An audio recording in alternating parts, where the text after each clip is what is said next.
Hi everyone, my name is Bobby Brian Lewis. Most people call me Brian. My kennel is called Hilltop Kennel. We also help people train their dogs.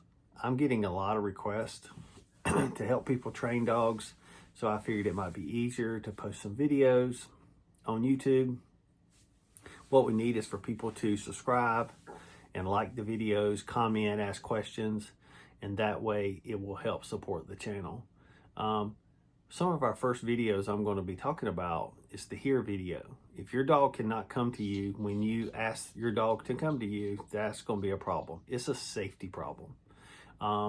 That's the biggest problem I have with a lot of this, is a lot of times our dogs are endangering themselves because we're not enforcing the rules and the dog doesn't listen to you. So when you call a dog here or come, they should come or here. There's no reason why they should not come. They should do what you're asking them to. Those are safety features for your dog. If you need your dog to come away from a bad situation, a road, another dog, chasing a deer, whatever it might be that's going to harm them, it could be that you see a snake and they're going toward that snake. And if you call them here and they're going, I'm not listening to you like I normally don't, then that's going to be a major problem. So we're trying to protect our dogs here. So understand that when we're talking about these basic commands, if your dog is not doing these, it could endanger their lives. It could endanger them to where they're not around anymore. And because you didn't want to put them in a bad situation, or you didn't want to be the person who enforced it, now you have a dog that has passed away, or a dog that is hurt or injured because they would not listen to a basic command. So the here command means here. It does not mean stop, pick something up off the ground, go over to this tree and sniff, and then come to me when I decide to. It is come to me immediately when I say the word here or come or whatever word you're using for them to come to you. So in the video you're going to see in a minute is me starting this process with an older dog who has not been made to come when called. She'll stand there and look at you like, I'm being good, but I just don't want to come to you.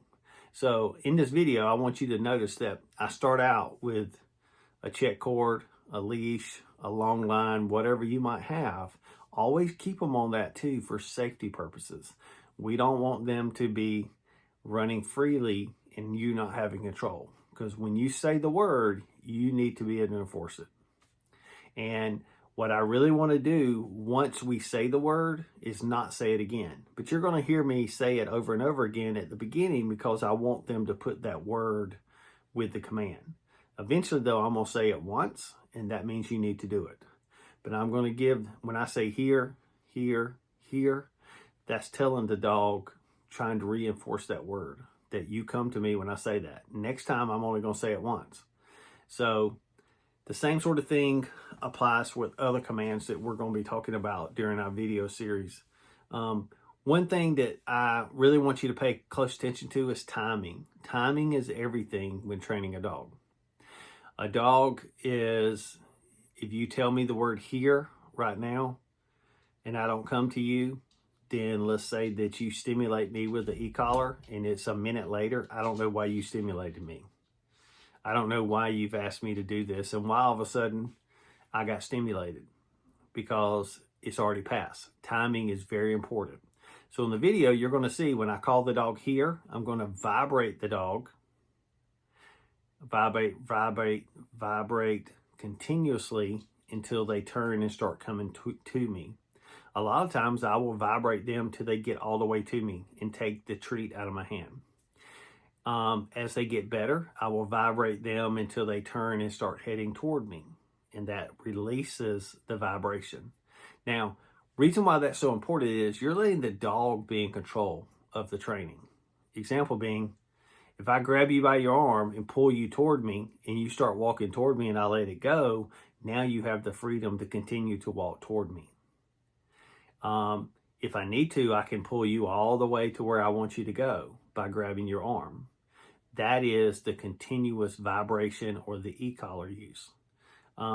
The treats are there just to help reinforce it. Some dogs are very treat motivated, so a lot of times I like to give treats while we're training, those type of things, so it's that extra incentive. And it's a high value treat now. I mean, like sometimes we'll give chicken. It doesn't have to be your little snack foods that dogs eat. It's something off the table that's a high value treat for them. And a lot of times that motivates them. Let's explain the e-collar for a second. It is not something to hurt the dog with. It is something to irritate the dog enough that they're going to do what you're asking them to do. It would be like me grabbing you by your arm and saying, come to me, and me taking you by the arm all the way. As you learn it, I'm going to release the pressure. The dog's in control of the pressure. Those type of things. If I walk up to you and push you, and I look at you and go, well, do what I ask you to do, and I push you again, you're confused. That's that momentary piece of the vibration or the e-collar use. You're confused. You're going, I don't know what you want. You just push me for no reason, I guess. I don't know. But if I grab you by the arm and pull you toward the direction I want you to go, and once you get to the direction, I'll reward you with a treat, or I praise you, or I pet you. Now you're like, oh, I know this process now. So that's what we're kind of after with the e-collar. I like to start out with a long line or a check cord or a leash, call the dog here, pull them toward me, reel them in just like I would a fishing line, and give them a treat. Great job, great job. Excitement in your voice is going to help them.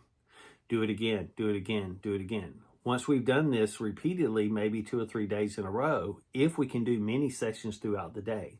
I like to do a 5-10 minute session, put them up 10 or 15 minutes, take them back out, do the same thing over and over again. Once I've done that several days in a row, now I can overlay the vibration in the collar. So all of a sudden you say here, vibrate, vibrate, vibrate. Once they start coming to you, release it. Now they're going to put all that together. Eventually, you're probably going to have to add the e-collar in there. And we're going to talk about that later. But every dog is different. A lot of these collars go from 0 to 100. Some of these collars go from 1 to 7, those type of things. Most dogs will not feel the collar until it's at least a 2 high or a 1 high, somewhere in there. I don't even feel the collar till I get to a 29 or 28 if it's 0 to 100. And a lot of the dogs will tolerate even more. I've had some smaller dogs that they didn't even really turn their ears up until you were on a 50. And that's just, some people can stand to be shocked. Static electricity, some people can't. It really drives them crazy. So that's what you got to find in this. And the main thing is timing, timing, timing. If we're doing the e-collar and I call you and I vibrate you and you start coming to me, then I can release it. I'm letting you be in control of that. You turn it off whenever you do this. Once we get one skill taught, the rest of them are easier because now the dog knows how they should learn or how they're in control of the learning. So in this video, you're going to see how we start out the process. I'm going to move a little fast in the video because I've done the treats, reeling the dog in with the leash. Do it again, call the dog here, reel the dog in with the leash, give a treat, pet the dog. Then eventually I'm going to have the dog out there. I'm going to call them, vibrate, pull the leash a little bit to help them. As they come toward me, you're going to see their